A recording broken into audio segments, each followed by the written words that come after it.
বিবেকানন্দেরও বাণী অমৃত সমান, বিবেক প্রভাতি কহে শুনে বুদ্ধিমান। নমস্কার। আজকে আমরা স্বামী বিবেকানন্দের বাণী ও রচনা পাঠের এই পর্বে স্বামীজির রচিত প্রাচ্য ও পাশ্চাত্য গ্রন্থের পরবর্তী অংশ পাঠ করছি। পৃষ্ঠা 5। আমাদের দেশে মোক্ষ লাভেচ্ছার প্রাধান্য, পাশ্চাত্যে ধর্মের।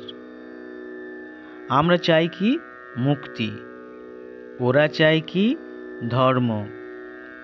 ধর্ম কথাটা মীমাংসকদের মতে ব্যবহার হচ্ছে। ধর্ম কি? যা ইহলোক বা পরলোকে সুখ ভোগের প্রবৃত্তি দেয়। ধর্ম হচ্ছে ক্রিয়ামূলক।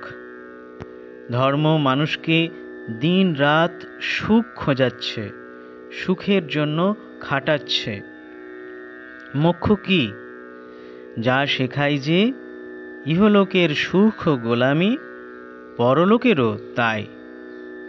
এই প্রকৃতির নিয়মের বাইরে তো এলোকও নয়, পরলোকও নয়। তবে সে দাসত্ব লোহার শিকল আর সোনার শিকল।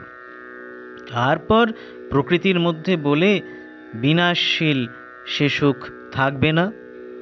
অতএব মুক্ত হতে হবে, প্রকৃতির বন্ধনের বাইরে যেতে হবে, শরীর বন্ধনের বাইরে যেতে হবে। দাসত্ব হলে চলবে না। এই মোক্ষমার্গ কেবল ভারতে আছে, অন্যত্র নেই। এই জন্য ওই যে কথা শুনেছ, মুক্ত পুরুষ ভারতেই আছে, অন্যত্র নেই, তা ঠিক।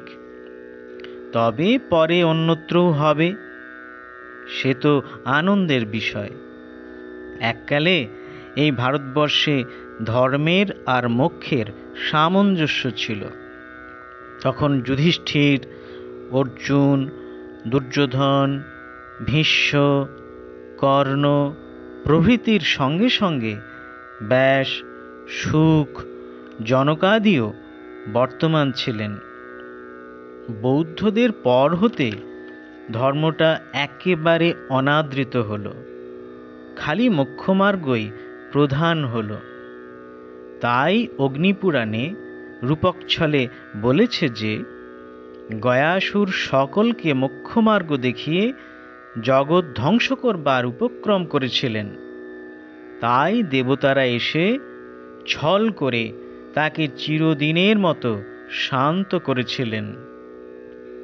ফল কথা এই যে দেশের দুর্গতির কথা সকলের মুখে শুনছ, ওটা ওই ধর্মের অভাব। যদি দেশশুদ্ধ লোক মোক্ষ ধর্ম অনুশীলন করে সে তো ভালোই, কিন্তু তা হয় না। ভোগ না হলে ত্যাগ হয় না। আগে ভোগ করো, তবে ত্যাগ হবে। নইলে খামকা দেশশুদ্ধ লোক মিলে সাধু হলো, না এদিক না ওদিক। যখন বৌদ্ধ রাজ্যে এক এক মঠে এক এক লাখ সাধু, তখনই দেশটি ঠিক উৎসন্ন যাবার মুখে পড়েছে। বৌদ্ধ, খ্রিস্টান, মুসলমান, জৈন, ওদের একটা ভ্রম যে সকলের জন্য সেই এক আইন, এক নিয়ম। ওইটি মস্ত ভুল। জাতি, ব্যক্তি, প্রকৃতি ভেদে শিক্ষা, ব্যবহার, নিয়ম সমস্ত আলাদা। জোর করে এক করতে গেলে কি হবে? বৌদ্ধরা বললে, মোক্ষের মতো আর কি আছে, দুনিয়া শুদ্ধ মুক্তি নেবে চলো। বলি, তা কখনো হয়? তুমি গেরস্থ মানুষ, তোমার ওসব কথায় বেশি আবশ্যক নাই। তুমি তোমার স্বধর্ম করো, একথা বলছেন হিন্দুর শাস্ত্র। ঠিক কথাই তাই। এক হাত লাফাতে পারো না, লঙ্কা পার হবে। কাজের কথা, দুটো মানুষের মুখে অন্ন দিতে পারো না, দুটো লোকের সঙ্গে এক বুদ্ধি হয়ে একটা সাধারণ হিতকর কাজ করতে পারো না? মোক্ষ নিতে দৌড়ুচ্ছ। হিন্দু শাস্ত্র বলছেন যে ধর্মের চেয়ে মোক্ষটা অবশ্য অনেক বড়, কিন্তু আগে ধর্মটি করা চাই। বৌদ্ধরা ওইখানটায় গুলিয়ে যত উৎপাত করে ফেললে আর কি। অহিংসা ঠিক, নির্বৈর বড় কথা, কথা তো বেশ, তবে শাস্ত্র বলছেন তুমি গেরস্থ, তোমার গালে এক চড় যদি কেউ মারে, তাকে 10 চড় যদি না ফিরিয়ে দাও তুমি পাপ করবে। আততায়ী নমায়ন্তং ইত্যাদি। হত্যা করতে এসেছে এমন ব্রহ্মবদেও পাপ নাই, মনু বলেছেন। একথা সত্য, এটি ভুলবার কথা নয়। বীরভোগ্যা বসুন্ধরা, বীর্য প্রকাশ করো, সাম দান ভেদ দণ্ডনীতি প্রকাশ করো, পৃথিবী ভোগ করো, তবে তুমি ধার্মিক।